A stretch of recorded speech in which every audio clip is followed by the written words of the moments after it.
पति फिर बैंगन। तुम्हें मालूम नहीं, ज्यादा बैंगन खाने से आदमी अगले जन्म में गधा बनता है।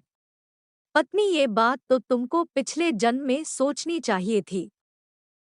डॉक्टर नर्स से, तुम इंजेक्शन देखते ही इतना क्यों चिल्लाती हो? नर्स, तो क्या करूं, मुझे डर लगता है। डॉक्टर, तो तुम उस दिन कितना चिल्लाओगी? नर्स, किस दिन डॉक्टर? डॉक्टर, तुम रहने दो, चुटकुला पढ़ने वाला सब समझ गया है। करीना का रो रोकर बुरा हाल। मुंबई में लगातार मूसलाधार बारिश होने से तैमूर की चड्डी नहीं सूख रही है। बने रहिए सबसे तेज आंच तक। पत्नी, आपको मेरी सुंदरता ज्यादा अच्छी लगती है या मेरे संस्कार? पति, मुझे तो तेरी ये मजाक करने की आदत बहुत अच्छी लगती है।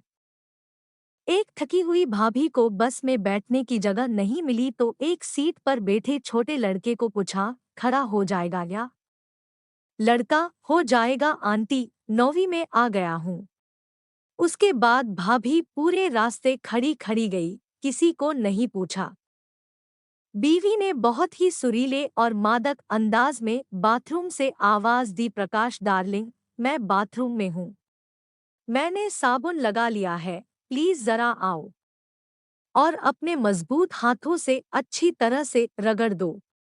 पति, जो कि चाय की चुस्की लेता हुआ अखबार पढ़ रहा था, हाँ जाने मन, तुम्हारा हुक्म मेरे सर माथे, आया जान। और कूदता हुआ बाथरूम में पहुंचता है तो देखता है कि बीवी कपड़ों के ढेर के आगे खड़ी हुई थी। बीवी, देखो, मैंने कपड़ों में साबुन लगा दिया है। अब अच्छी तरह से हर कपड़े को ब्रश से रगड़ना और धोना, फिर बाहर उन्हें तार पर सूखने डाल देना।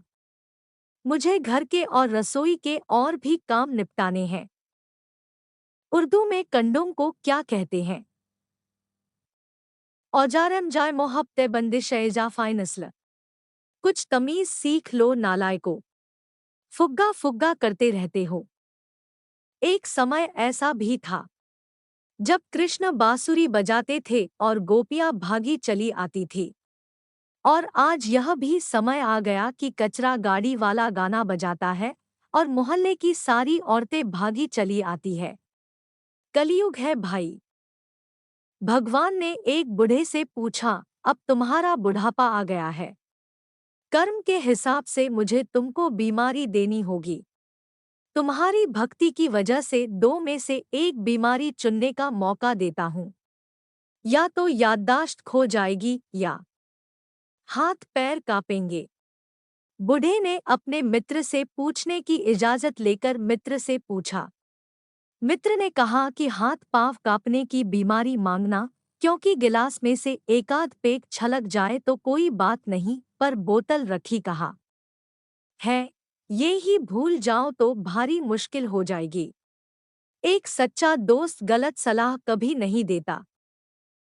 एक बार एक मैडम बच्चों को बोली, जो एक पाठ याद करेगा उसको मेरे हाथों की किस मिलेगी।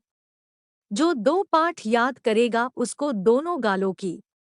पीछे ते एक चौधरी साहब के बालक ने कॉपी फेंक के मारी और बोलिया, मैडम खाट तैयार कर ले, तेरे यार को पूरी किताब याद है।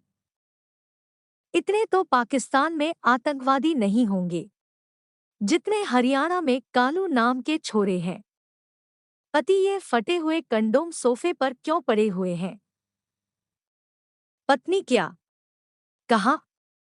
और पत्नी तुरंत जाकर ढूंढने लगती है। कुछ देर बाद समझ आने पर वापस लौटकर पत्नी पति से गुस्से में बोलती है, मुंह तोड़ दूंगी अगर अगली बार बच्चों का नाम सही तरीके से नहीं लिया तो।